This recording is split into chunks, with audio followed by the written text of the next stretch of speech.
Johnny master Chanchalguda జైలుకు 14 రోజుల remand. దురుద్దేశంతోనే బాలికను అసిస్టెంట్గా చేర్చుకున్నాడు. చేరిన నెలలోపే ముంబైలో రేప్ భయపెట్టి ఆ తర్వాత పలుమార్లు రిమాండ్ రిపోర్ట్లో వెల్లడి. నిన్న చాలా అంశాలు నిన్న సాయంత్రం రిమాండ్ రిపోర్ట్ రాగానే ఇమీడియట్గా నిన్న ఓకే టీవీలో లైవ్ పెట్టడం జరిగింది. సో దీనిపైన అంటే రకరకాల అంశాలు వినబడుతున్నాయి. రిమాండ్ రిపోర్ట్లోనేమో జానీ మాస్టర్ అన్నీ ఒప్పుకున్నారు. కానీ కొంతమంది మాట్లాడేది ఏంటంటే 5 years నుంచి ఆ అమ్మాయి బయటికి ఎందుకు రాలేదని ఒక పాయింట్. 18+ వాళ్ళకే డీ జోడీలో అవకాశం ఇస్తారు కదా, మరి తను 18 బిలో అయితే ఎట్లా డీ జోడీలో పార్టిసిపేట్ చేసింది? పాయింట్ నెంబర్ 2, తనకి బాంబే డాన్సర్ కార్డు ఉంది. డాన్స్ అసోసియేషన్ నుంచి బాంబేలో కార్డు ఉంది. సో మరి 18 బిలో ఉంటే కార్డు ఎట్లా ఇచ్చారు? 18+ వాళ్ళకే కార్డు ఇస్తారు, 18 బిలోకి కార్డు ఎలా ఇచ్చారు? అండ్ ఈ అమ్మాయి కేసు పెట్టే 2 రోజుల ముందర డైరెక్టర్ సుకుమార్ జానీ మాస్టర్ భార్యని ఇద్దరిని కూడా పిలిపించుకొని మాట్లాడారు. ఏం మాట్లాడారు? తను పిలిపించుకొని మాట్లాడిన 2 రోజులకే ఈ అమ్మాయి కేసు పెట్టడం. పుష్ప 2లో ఆల్రెడీ అమ్మాయి కొరియోగ్రాఫర్ డాన్సర్గా రావడం, సెటిల్ అయిపోవడం, లైఫ్లో సెటిల్ అయిపోవడం, హీరోయిన్ ట్రయల్స్ కూడా తను వేస్తూ ఉండడం. సో 6 months నుంచి జానీ మాస్టర్తో డిస్ప్యూట్స్ రావడం, 6 months నుంచి బయటికి వచ్చేయడం, బయటికి వచ్చిన తర్వాత రకరకాల డైరెక్టర్స్ని కలవడం. సో ఇవన్నీ కూడా వినిపిస్తున్నటువంటి ఇంకో టాక్. మరి దీని వెనకాల రేప్ కేసు పెట్టడం జరిగింది. రేప్ కేసులో 16 సంవత్సరాల్లో ఉన్నప్పుడే నా మీద అటెంప్ట్ చేయడం జరిగింది. ఇక్కడ చెప్తే అవకాశాలు రాకుండా చేస్తున్నారు. అవకాశాలన్నీ వచ్చిన తర్వాత ఈ విషయం మెల్లగా బయటికి చెప్పచ్చని ఉద్దేశమా, లేదా ఎవరన్నా వెనకాల ఉండి ఇదంతా చేయిస్తున్నారా? సో రకరకాల డౌట్స్ ఉన్నాయి దీని మీద. ఇక్కడ చూస్తే జానీ మాస్టర్ అన్నీ ఒప్పుకున్నాక ఇంకా దీని గురించి ఒప్పించారా? సో దీని గురించి ఏ రకంగా ఆలోచించవచ్చు అనేది అనేక రకాలైనటువంటి అనుమానాలు అయితే రేజ్ చేస్తున్నారు. ఈ కాస్టింగ్ కౌచ్ అనేది సినిమా ఇండస్ట్రీలో సర్వసాధారణం అయిపోయింది. సో దీనికి ఒక బాడీ తీసుకొచ్చినారు, అసోసియేషన్ తీసుకొచ్చినారు. కానీ చాలామంది జూనియర్ ఆర్టిస్టులు ఎవరైనా దాన్ని నమ్ముకొని పోతే ఎక్కడ కూడా న్యాయం జరగదు. ఎక్కడ కూడా జూనియర్ ఆర్టిస్టుల బతుకులు అయితే ఒక్కొక్కరు వాళ్ళ స్టోరీలు వింటే కనుక చాలా బాధ అనిపిస్తుంటుంది. వాళ్ళ స్టోరీలు వింటే చాలా బాధ అనిపిస్తూ ఉంటుంది. అంటే ఏం చేయలేరు, మింగలేరు, కక్కలేరు. పెద్ద పెద్ద హీరోల దగ్గర నుంచి ప్రతి ఒక్కరు కూడా కాస్టింగ్ కౌచ్లో ఇన్వాల్వ్ అయి ఉన్నారు. సో దీనికి మా అసోసియేషన్ ఆ బాడీ అన్నది, ఈ బాడీ అన్నది. సో మొన్న ఝాన్సీ గారు కూడా మాట్లాడిండ్రు 2000 మందికి మేము న్యాయం చేసినామని. ఎప్పుడు కూడా మరి బయటికి రాలే, ఎప్పుడు కూడా ఇమీడియట్గా ప్రెస్ మీట్ పెట్టి మాట్లాడలే.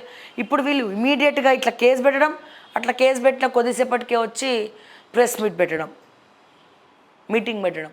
సో ఇవన్నీ కూడా ఎట్లా చూడొచ్చు అనేది కూడా ఒక రకమైనటువంటి ఇది. బట్ ఖచ్చితంగా ఈ జానీ మాస్టర్ యొక్క కేసు ప్రతి ఒక్కరికి చెంపపెట్టు లాంటిది. అమ్మాయిలారా, అవకాశాలు ఇయ్యము, అది ఇయ్యము, ఇది ఇయ్యమంటే ఎవరు కూడా భయపడద్దు. ముందరడిగి వేయండి. టాలెంట్ ఎవరి సొత్తు కాదు, ఎవరి డబ్బా సొత్తు కాదు. ఈ రోజున మీ టాలెంట్లు ప్రూవ్ చేసుకోవడానికి సోషల్ మీడియా ప్లాట్ఫామ్స్ ఉన్నాయి. సో ఒక చిన్న వీడియో ఎంతోమందికి రీచ్ అవుతుంది. మీకు నిజంగా టాలెంట్ ఉంటే ప్రజలే పైకి తీసుకుపోతారు సోషల్ మీడియా ప్లాట్ఫామ్స్ ద్వారా. టాలెంట్ లేకపోతే ఎవరు, ఇప్పుడు చాలా ఈజీ అయిపోయింది, ఒకప్పుడు ఇది లేదు అసలు. ఇప్పుడు నేనేమంటున్నా, సినిమాలలోనే కనబడాలా? ఏం లేదు. ఎంతమంది వెబ్ సిరీస్ చేస్తలేరమ్మా బయట, ఎంతమంది తన ఇన్స్టాగ్రామ్ రీల్స్ ద్వారా వాళ్ళ టాలెంట్ని బయటికి తీసుకొస్తలే. రకరకాల కమెంట్లు పెట్టే సన్నాసులు పెడుతూనే ఉంటారు, అది వేరే విషయం. రకరకాల కమెంట్స్ పెట్టే వాళ్ళు పెడుతూనే ఉంటారు. కానీ నేను చెప్పేది ఏంటంటే, ఇన్స్టాలో రీల్స్ చేసేవాళ్ళు, డాన్స్ చేసి హౌస్ వైఫ్స్ కూడా వాళ్ళ టాలెంట్స్ని బయటకు పెడతా ఉన్నారు, రీల్స్ చేస్తూ ఉన్నారు, వాళ్ళ ఇంప్రూవ్ చేసుకుంటూ ఉన్నారు. తద్వారా రీల్స్ చేస్తూ సినిమాలో యాక్టర్గా యాక్ట్రెస్గా స్థిరపడిన వాళ్ళు కూడా ఉన్నారండి. డైలాగ్ డెలివరీస్కో చాలా అవకాశాలు ఉన్నాయమ్మా. సోషల్ మీడియా ప్లాట్ఫామ్ అనేది ప్రతి ఒక్కరి టాలెంట్కి సొత్తు లాంటిది. ఇది అమాంతం పైకి తీసుకుపోతుంది, ఏదైనా చిన్న తేడా వచ్చినా అమాంతం కింద పడేస్తుంది. కానీ మీకు టాలెంట్ ఉన్నప్పుడు, ఫర్ ఎగ్జాంపుల్ ఇప్పుడు ఆ అమ్మాయి డాన్సరు, జానీ మాస్టర్ అన్నాడు, ఏమన్నాడు, నువ్వు కనుక బయట చెప్తే నీకు అవకాశాలు రాకుండా చేస్తా అన్నాడు.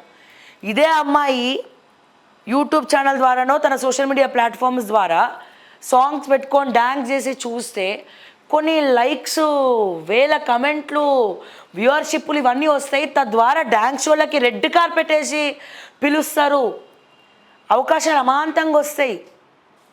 అంటే నేనేం చెప్తున్నా ఇక్కడ, so social media boom is doing great. చాలామంది పైకి లేచిన వాళ్ళు ఉన్నారు, దాని ద్వారా మంచి మంచి అవకాశాలు వస్తున్నాయి. టాలెంట్ ఉన్న పీపుల్కి, ముఖ్యంగా ఎక్స్ట్రా కరికులర్ యాక్టివిటీస్ కానీ టాలెంట్ ఉన్న పీపుల్కి సోషల్ మీడియా అనేది ఒక వరం. సో ఇటువంటి ప్రలోభాలకు లోబడద్దు, ఇటువంటి ప్రలోభాలకు లోబడద్దు. కాళికా మాతాయి తిరగబడండి. ఏమన్నా నా కొడక తమాషాలు చేస్తున్నావు అని ఎగరండి, పర్లేదు. So me talent speaks everything, your talent speaks everything. ఇది మాత్రం దయచేసి గుర్తుపెట్టుకోండి. ఈ రోజున సినిమా ఇండస్ట్రీనే కాదు, చాలా శాటిలైట్ ఛానల్స్లో కూడా చాలా రకాల ఇబ్బందులు యాంకర్స్ని పెడతా ఉన్నారు. ఆ సంస్థలకు సంబంధించినటువంటి పెద్దలు కావచ్చు, రకరకాల సమస్యలు ఉన్నాయి. ఇప్పుడు ఈ విషయం నేను మాట్లాడితే మళ్ళీ దీన్ని కాంట్రవర్సీ అంటారు. బట్ చాలామంది యాంకర్స్ని ఎన్నో రకాలుగా ఇబ్బందులు పెట్టే వాళ్ళు చాలా ఉన్నారు. మానసికంగా టాలెంట్స్ బయటికి రాకుండా తొక్కేసే వాళ్ళు కూడా ఉన్నారు. సో ప్రతి దగ్గర ఇది ఉంది. కానీ మన టాలెంట్, మన సంకల్పం, మన మొండితనం, మన ధైర్యం, తెగింపు, ముఖ్యంగా తెగింపు, ఇవన్నీ ఉండి అవన్నీ నీ ఉద్యోగం ఎవడు కావాలని చెప్పి వచ్చి ఏమన్నా చేయొచ్చు. అది కాకపోతే ఇంకా చాలా ప్లాట్ఫామ్స్ ఉన్నాయి. సో ఇది మాత్రం గుర్తుపెట్టుకోవాలని చెప్పి నేను మరొక్కసారి ఈ సందర్భంగా తెలియజేస్తా ఉన్నాను అందరికీ.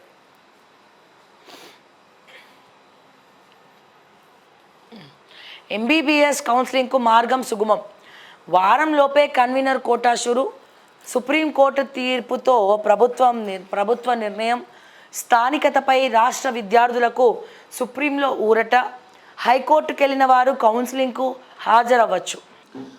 ఎస్, ముఖ్యంగా దిశ చూస్తే దిశలో కూడా క్యాబినెట్ మీటింగ్ గురించే రాస్తున్నారు.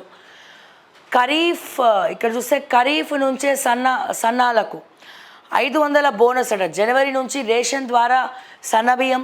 వచ్చే నెలలోనే కొత్త కార్డులు జారీ. రాష్ట్ర కేబినెట్ కీలక నిర్ణయం. RRR దక్షిణ భాగం అలైన్మెంట్కు కమిటీ. కోటిలోని మహిళా వర్సిటీకి చాకలి ఐలమ్మ పేరు. తెలుగు వర్సిటీకి సురవరం ప్రతాప్ రెడ్డి. హ్యాండ్లూమ్ టెక్నాలజీ వర్సిటీకి కొండా లక్ష్మణ్ బాపూజీ పేర్లు. SLBC సవరించిన అంచనాలకు సైతం ఆమోదం. ఓటుకు నోటు కేసు బదిలీ అవసరం లేదు. సుప్రీంకోర్టు స్పష్టీకరణ. భోపాల్కు ట్రాన్స్ఫర్ చేయాలన్న జగదీష్ రెడ్డి పిటిషన్ తిరస్కరణ. సీఎం రేవంత్ రెడ్డికి భారీ ఊరట. కవితకు బెయిల్ విషయంలో రేవంత్ క్షమాపణలను అంగీకరించిన న్యాయస్థానం. కవిత బెయిల్ విషయంలో క్షమాపణలను అంగీకరించిన న్యాయస్థానం తిరస్కరణ. చూద్దాం ఏం జరుగుతుందో. మరి ఈ ఓటుకు నోటు కేసు మరిన్ని మలుపులు ఎక్కడెక్కడ తిరుగుతాయి, అది ఎప్పుడు మళ్ళీ ఏ టైంలో దాన్ని బయటికి తీసుకొస్తారో చూద్దాం. అధికారికంగా కొండా లక్ష్మణ్ బాపూజీ జయంతి ఉత్తర్వులు జారీ చేసిన రాష్ట్ర ప్రభుత్వం.